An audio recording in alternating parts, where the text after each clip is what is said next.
Find other great podcasts like this one at podmoth.network. I'll go into your van, witchy woman. I'm Neve from Ireland. And I'm Emily, living in Chicago. And we have never met in real life. Fortunately, you don't need to live on the same continent to make a spooky podcast. So that's exactly what we did. We created Rowan and Pine, our folklore, mythology, and spooky stuff podcast. You can find us on your favorite platform, and we already have over 35 episodes ready to binge. Don't forget the spooky shorts. Right. We also have a bunch of short episodes if that's what you're into. Come on, get spooky with us and frick yeah folklore. All right, I think I hacked in. We're on the air? Shh, security's outside. But how's my hair? It's a radio station. Psst, psst. You guys hear about the Beyond the Shadows podcast with Ryan and Scott? You guys into paranormal? What about true crime? How about UFOs and cryptids? We also have mad hauntings. We got security. No, we don't. We're not big enough to need it yet. No, we got security. Hey, what are you guys doing? Get out of here. Listen to the Beyond the Shadows podcast. Beyond the Shadows. Welcome to the Brutal, Bizarre, and Boozy podcast. I'm Declan, the son. And I'm Jane, the mom. This is the podcast where we talk about brutal crimes, bizarre occurrences, and get you drunk with cocktails themed around one of our stories. To lighten things up, we'd like to end our time with a chaser. Please keep in mind some of our stories might be upsetting to young or sensitive ears. We love hearing from our listeners, so feel free to contact us by email or social media. You can find our contact info in the show notes for this episode. If you'd like to support us through Patreon, you can find us there at Brutal, Bizarre, and Boozy Podcast, or use the link in our show notes. Welcome back, everybody, for another episode of Brutal, Bizarre, and Boozy. How are you today, Mom? I'm doing great, Declan. How are you? Oh, I'm excited for today's episode. It is our 200th episode, everybody. Yay! I feel like we should have like screamings and cheers and stuff to add to the background. Clapping and yes, party poppers and exactly. stuff. Yes, for sure. We might have to look and see if we can find something like that when we edit it, and hopefully we put it in. If not, yay! Clapping. Yes. So today we're doing another joint episode talking about one topic. Do you want to let everyone know what we're talking about today, Mom?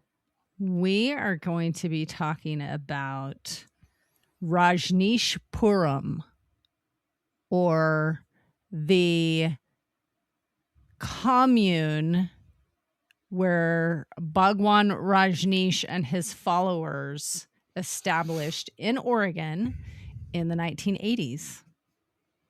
Yes, in our own little backyard.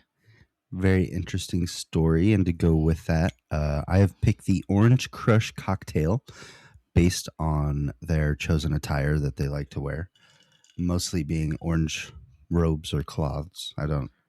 Robes probably is the red. No, they just wore clothing that was, I believe, orange, red, or maroon. Like you knew who they were. I was because little. They're all orange. They were the only people wearing, and there was like groups of them. They weren't typically alone. There was usually multiple people, but they were all dressed in the same colors. Yeah. So. Did you ever actually see him as a kid? Yes. Yep. Oh. Yep. My dad actually, it was so interesting to him that he went to the town and like I guess they allowed visitors in, and so he went and kind of saw it, and they let you in and they don't let you out. Wow. Just kidding. I thought your money. Yeah. So to make this cocktail, you need 2 ounces of vodka, 1 ounce of Cointreau, 3 ounces of orange juice, a splash of Sprite, and an orange peel or an orange slice for garnish. Add vodka, Cointreau, and orange juice to a glass filled with ice. Top with a splash of Sprite and mix well. And then add your garnish after if you want. Okay. I think this is going to be really average and kind of boring and just like, whatever. It's a screwdriver, sort of, with Sprite in it. Man, do I hate the taste of Cointreau. Ugh. Yeah. Well, to be fair, I use triple sec because I don't have Cointreau. It tastes the same. Orange liquor tastes gross to me. Mm-hmm. I know that's how you typically make a margarita, but I don't like margaritas with that. Right.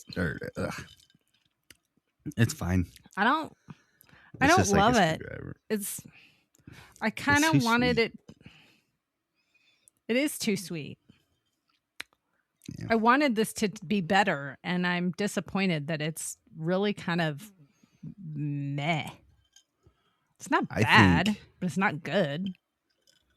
I think you use like a vanilla vodka and make it like an orange creamsicle. Yeah. An orange creamsicle Julius. Yeah. That would be good. I don't think the Cointreau's needed. Or I don't the think so. triple It's sec just or whatever. It's not. I think you could skip that. It's orange juice. You got all the orange flavor you need there. I mean, Exactly. It's fine.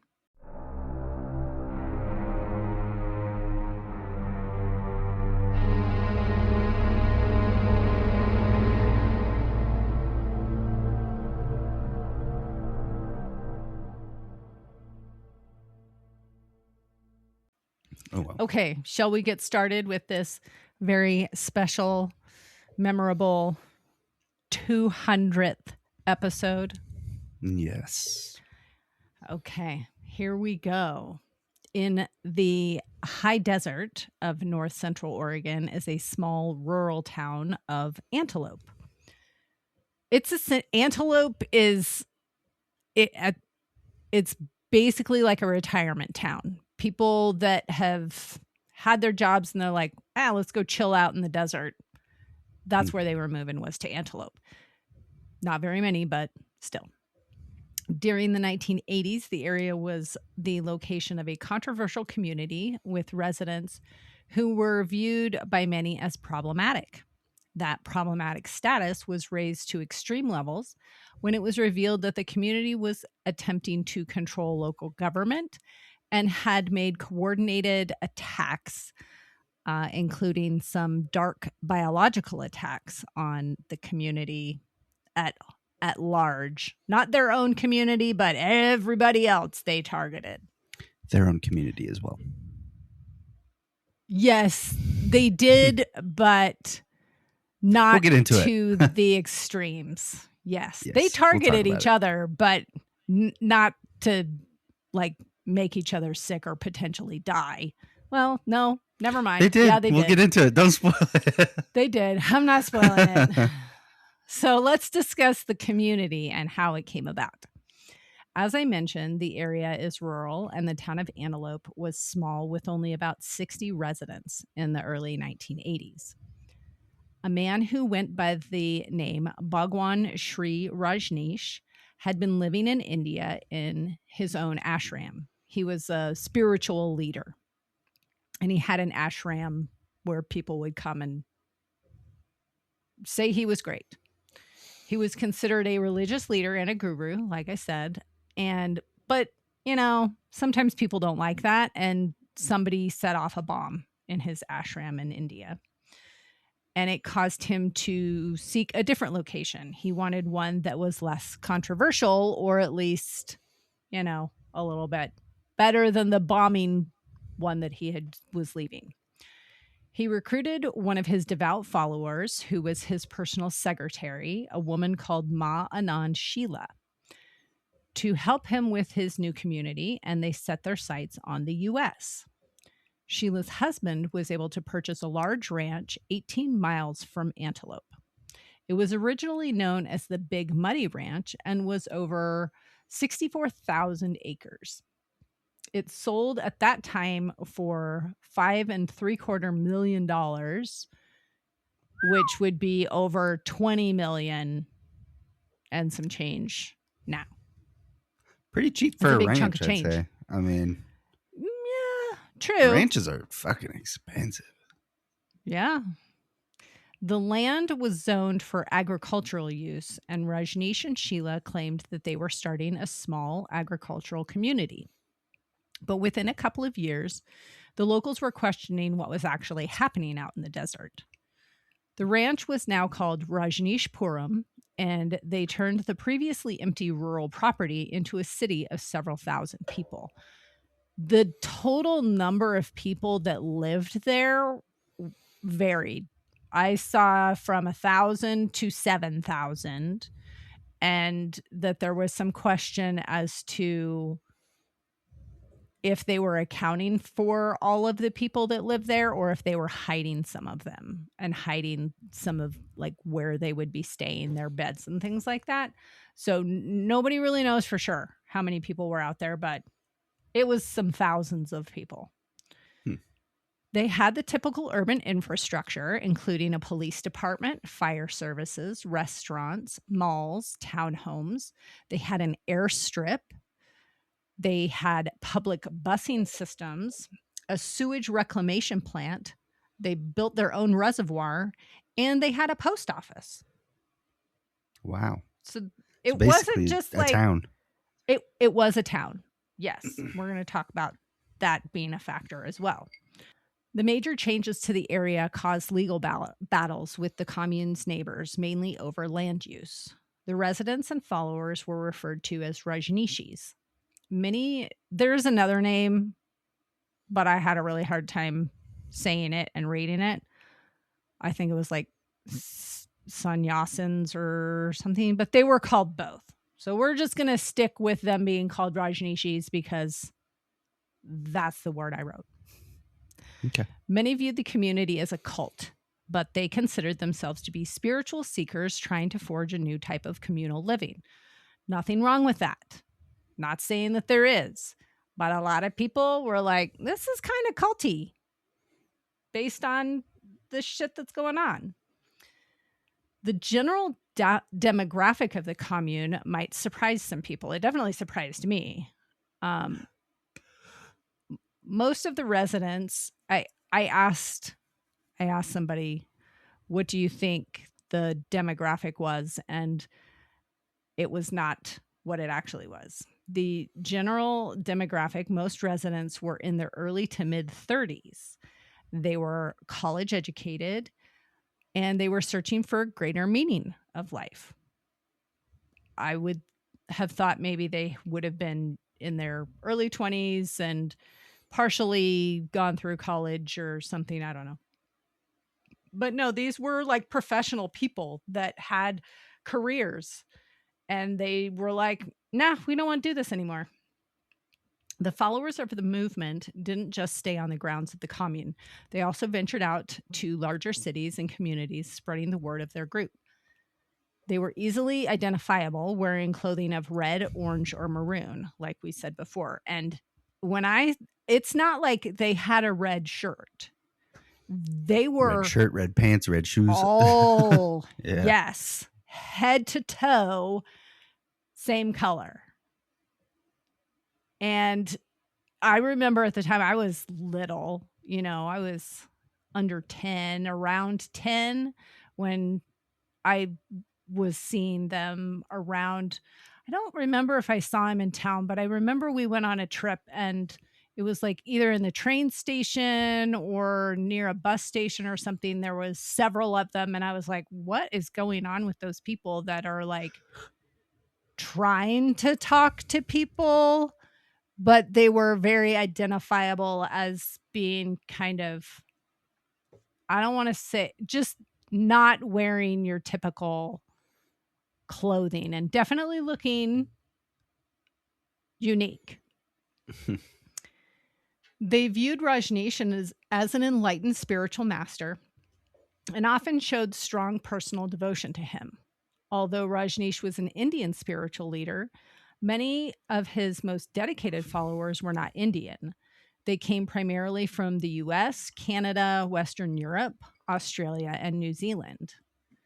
Drawn by promises of personal transformation, meditation, and a new way of living, thousands of people traveled across the world to join the movement. Many followers adopted new names after joining the movement and left behind established careers and comfortable lives to pursue what they believed was a higher purpose. Some had been doctors, lawyers, teachers, psychologists, engineers, and business owners before arriving at the commune. Many had first encountered Rajneesh's teachings in India before following him to Oregon. Whatever brought them there, most arrived believing that they were participating in something historic. And in many ways they were, but not necessarily in a good way, which we're going to get into the juicy details about that not good way. Visitors arriving at the ranch often found themselves surprised by how developed the settlement had become in such a short period of time. At its peak, the commune was one of the largest intentional communities in the United States. The city even hosted large annual gatherings that attracted thousands of visitors from around the world. During these festivals, the population temporarily swelled as disciples traveled to Oregon to hear Rajneesh speak and participate in communal activities. It was like a big party from some of the videos that I saw. There is a docuseries on this called Wild Wild Country that goes into like all of the details, interviewed local residents, interviewed prior Rajneeshis, talking about all of the things that had happened, and the festivals that they had were like music and dancing and people talking and listening to Rajneesh, and it was a deal. I feel like that came out around like Tiger King time when everyone was locked in and they had nothing to watch. I'm pretty sure those came out around the same time. Could be. It's a 6-part series, which it's got good information in it, but my opinion on docu-series or documentaries is that they need to interview less people and they just need to tell me the story. Because I don't really care what Joe Bob, the guy who was a meter reader, saw. I don't care so much about that. I just want to know the story. But that's me. I know I'm unusual. I just want to know. Just bullet point it for me and I'm good to go. Which is why we don't do 3-hour-long podcasts, because nobody wants to listen to me talk that much. Yet, while life inside Rajneeshpuram appeared vibrant and optimistic to many residents, tensions with the outside world were steadily increasing. The neighboring communities viewed the rapid growth of the commune with suspicion. Many local residents worried about the sheer number of newcomers arriving in the area. Others objected to the movement's unconventional beliefs and practices. Some feared that the Rajneeshis were attempting to gain political control over the county as well. Questions arose regarding land use regulations and whether a religious commune could be permitted to build what amounted to an entire city on land that was originally intended for agricultural purposes only. So, of course, everybody starts filing lawsuits against each other and everybody's getting pissed off at the other people and animosity is growing. Government agencies launched investigations and public meetings became increasingly heated. Both sides began to view themselves as under attack. The Rajneeshis believed they were being unfairly targeted because they were different, while many longtime residents believed the commune was attempting to reshape the region without regard for the people who already lived there. They were worried, like, hey, these newcomers came in and they don't give a shit who we are, and they're going to take over. And at one point, the personal secretary, second in charge, Sheila, did say that. As the disagreements intensified, the movement became increasingly involved in local politics. At one point, the leaders of the community attempted to incorporate it as a full city. This would allow them to have fewer restrictions for the residents, but that attempt failed when the courts ruled incorporation of making the commune into a city, the court said was illegal to do because the community itself was closed to outsiders. I think you could visit, but you couldn't move there unless you were Rajneeshi and you followed Bhagwan. You could go visit and have a snack, but then get the F out. So the court said you can't be a legal town if you're going to dictate who can live there and who can't. So they decided that, they're going to take over Antelope, the little town that was 18 miles away. It became the focal point of the struggle because it was closest. So the Rajneeshis were like, let's just go take over the town. They moved into the small town. They started participating in local elections and eventually gained significant influence over the town's government. The town, they even temporarily renamed it as Rajneesh. For they did, or the town supporters of did? the movement, they did. But because they took over the local government, they're on their way to fully renaming it. Right. They were like, guess what? You're no longer Antelope. You're now Rajneesh, and you belong to us. And the locals were like, nah, not okay with that. For supporters of the movement, these actions represented legitimate participation in the democratic process. For opponents, it appeared to confirm their fears that the commune intended to dominate local affairs. Throughout these disputes, Sheila emerged as one of the most powerful figures within the organization. While Rajneesh remained the spiritual leader and symbolic center of the movement, Sheila increasingly handled the day-to-day operations of the commune.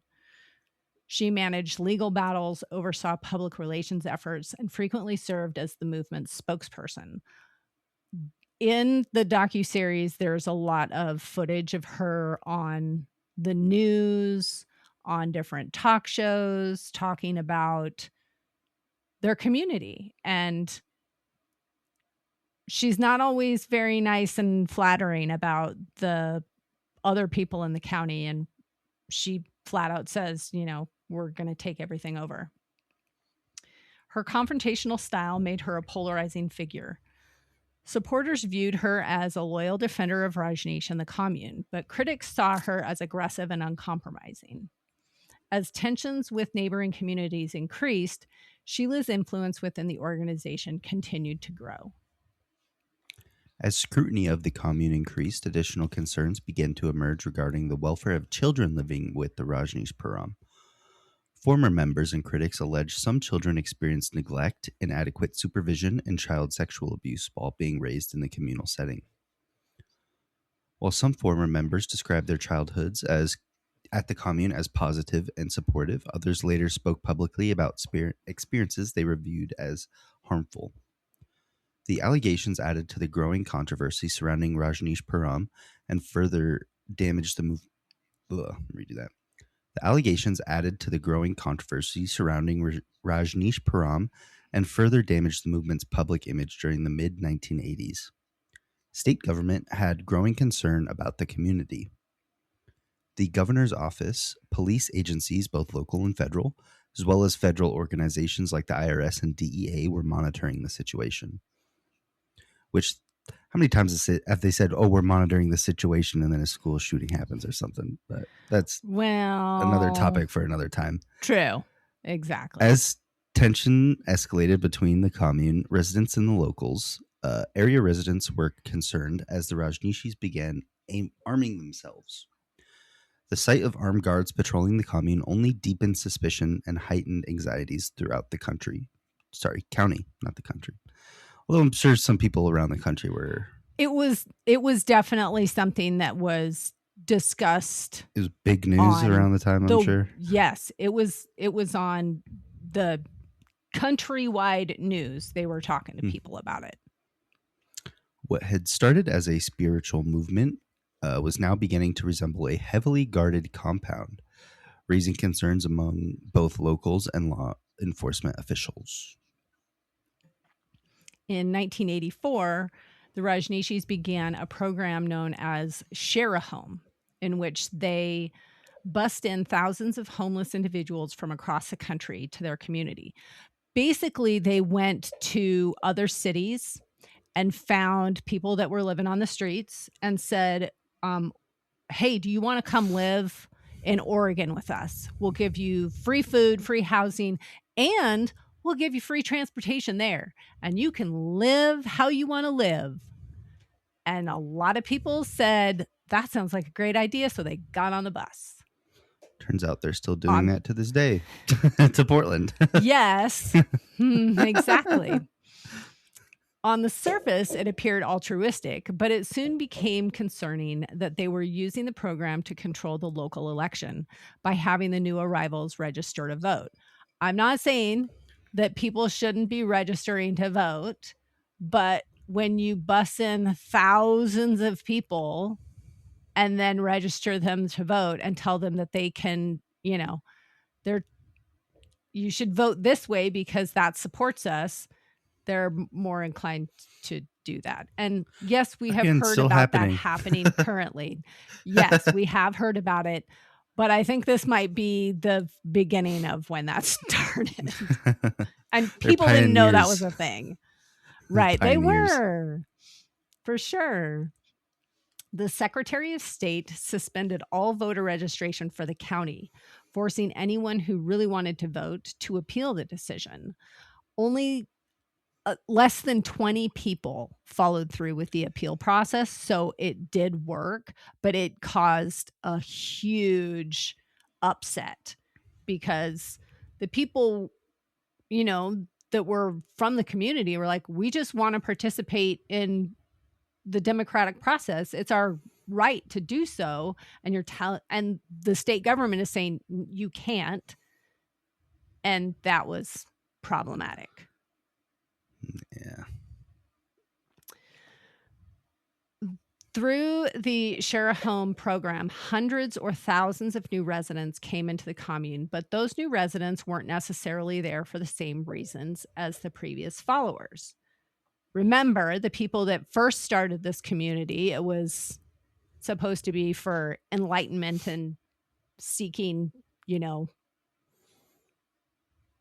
spirituality. And these new people that had been bussed in were just told, hey, you can come live here for free. It wasn't about the spirituality and the enlightenment and the truth seeking. It was just a home and a bed and a food. Problems started arising with some of the previously homeless people who had caused disturbances in the commune. They were causing issues. Yeah. Probably fighting and, if you're not there for the same reason as the previous people, then shit's going to get out of control. So the solution was to just drug them.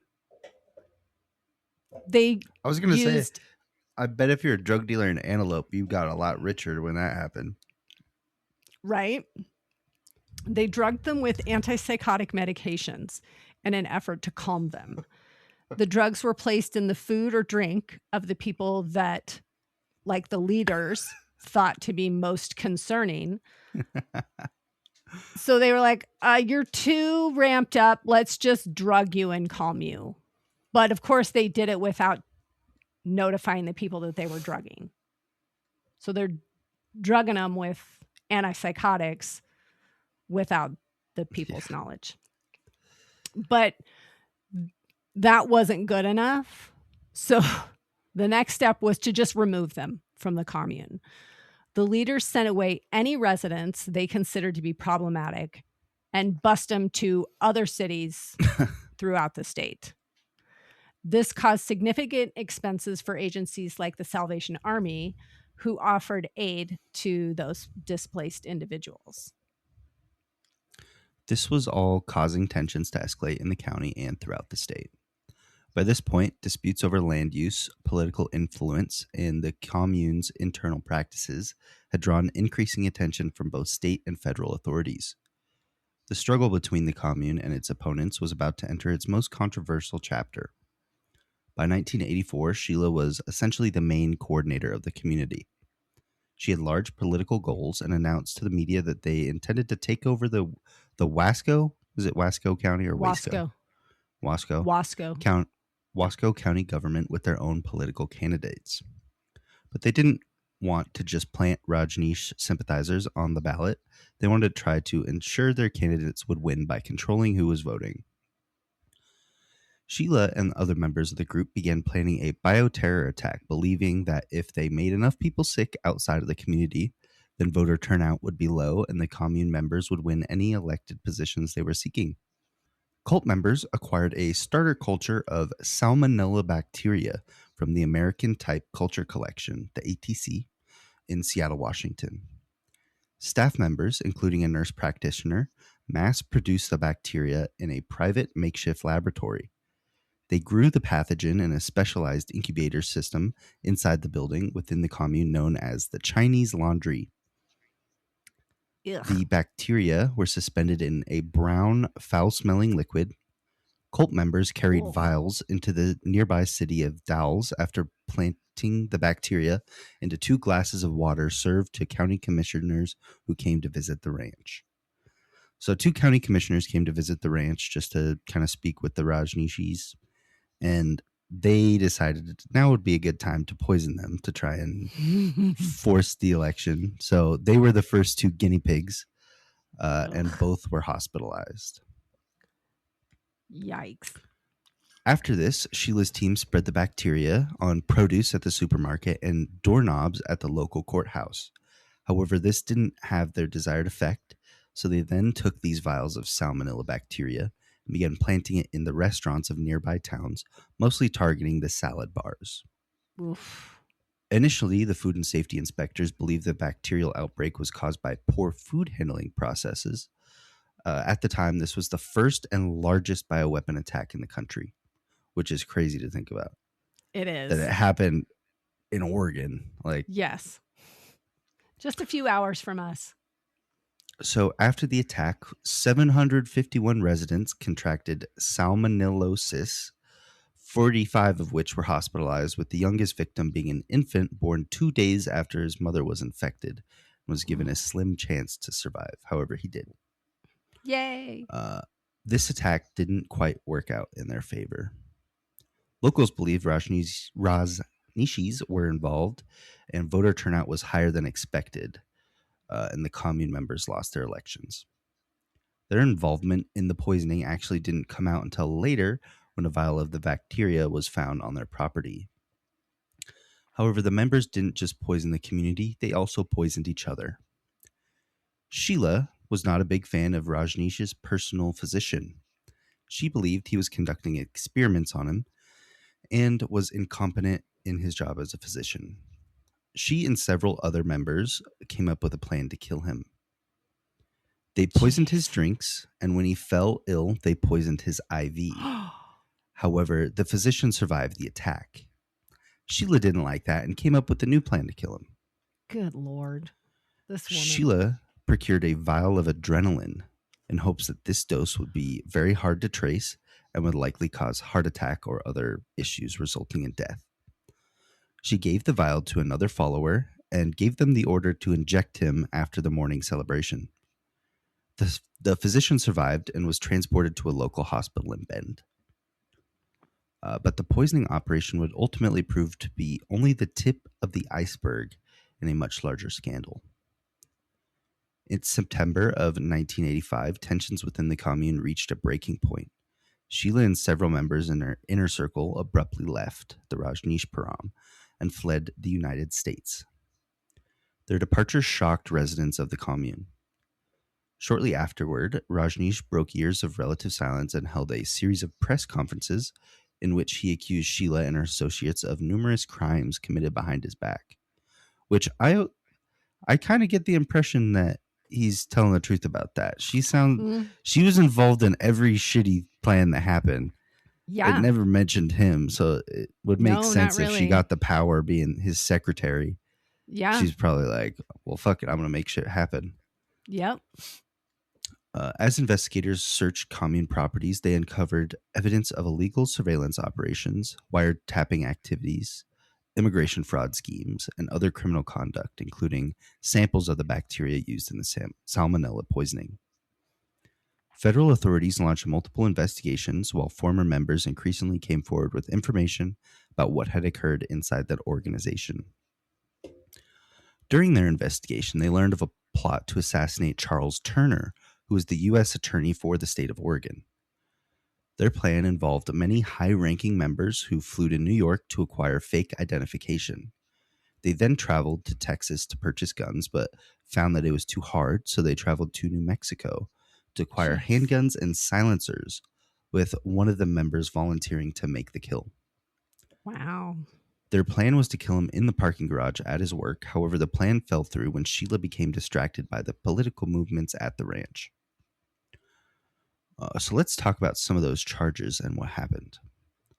The immigration fraud occurred in multiple cities across the U.S., and here's how that worked. An American-born follower would go to another city and meet up with a foreign-born Rajneeshi. They would move in together and establish what appeared as a legitimate relationship, and then got married. They would then apply for a green card for the foreign-born follower, and it would be granted. The couple would then go back to the commune and back to their previous relationship partners.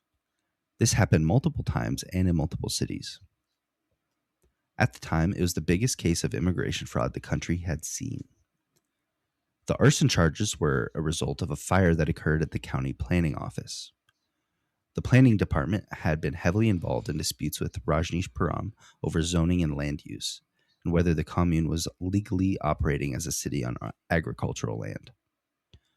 Members of Sheila's group viewed the department as one of the government's primary obstacles in the commune's expansion.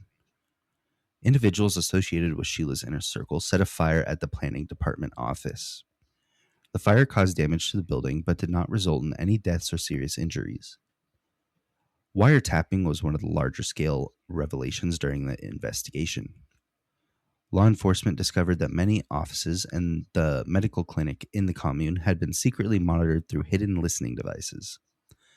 Telephone conversations of the residents were being tapped without their knowledge, including private conversations between Rajneesh and his medical provider. The recordings revealed an atmosphere of growing paranoia as leaders increasingly monitored anyone they suspected of being disloyal. Sheila was eventually arrested in West Germany and extradited to the United States.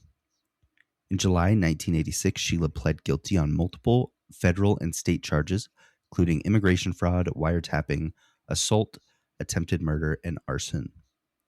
She ultimately spent about 29 months in prison before being released and deported from the United States. Rajneesh also faced legal problems. Federal prosecutors accused him of immigration-related crimes connected to efforts to keep foreign followers in the country. In 1985, he entered a plea deal, was fined, and agreed to leave the United States.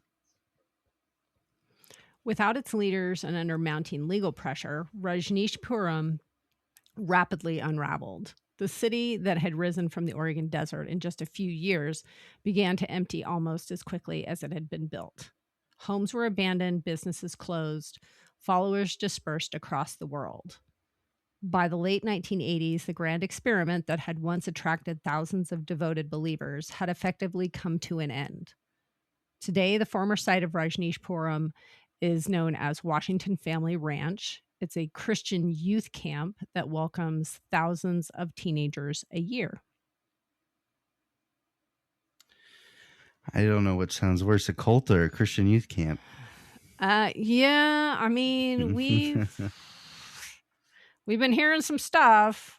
I'm sure that there are some good ones out there, and I have never heard anything bad about this one, but I also haven't been looking.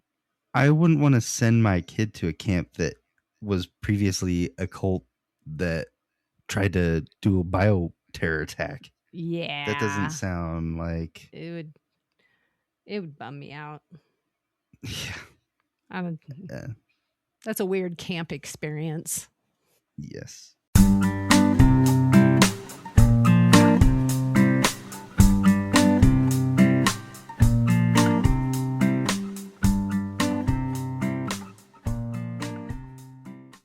Do you have a chaser for us? I do have a chaser. It's another watch recommendation for the show Margot's Got Money Troubles. And it's about a girl who is in college and she has sex with one of her instructors and then ends up pregnant. And, you know, as you do when you have a family, it's expensive. And she decides to make some money being an OnlyFans model. And as some would expect, a lot of judgment is passed down on her from a lot of people in her life about what she's doing. Even though she's not, they keep accusing her of being in porn, and she's like, I'm not actually doing anything. I'm just on there. But regardless, it's a cute little show. But there's surprisingly, like, Nick Offerman plays her dad. Okay. Michelle Pfeiffer plays her mom. And Nicole Kidman is in it as well as her attorney. And so it's got really big names in it. Yeah. And it's a good little show. It made me scream at it a couple of times when I was really mad at what was happening towards the end. But it all turned out well. And I liked the show. I think it was a cute little show. Nice. I'll have to check it out. I out. would recommend it. It's on Apple. Okay. What's your chaser today? My chaser is also a watch recommendation. We just started this the other night. We're only one episode in, but Chopped Castaways. So everyone knows Chopped, and if you don't, climb under the rock you've been living in and go watch it. It's a cooking show where contestants are given unknown ingredients, and they're often weird. Like an octopus sandwich is one of the more recent ones that we watched. But this mixes like Survivor and Chopped. So it's teams of people cooking, and they have to build their own kitchen on an island, like a deserted island. And they're given the Chopped basket, and they have to make, I think it's 2 meals per team is what it seemed like they were doing. Well, at first, I mean, it starts off with 6 people on a team, and then they pared them down into smaller teams of 2. And then then somebody gets kicked out. So I don't know how it's going to end up.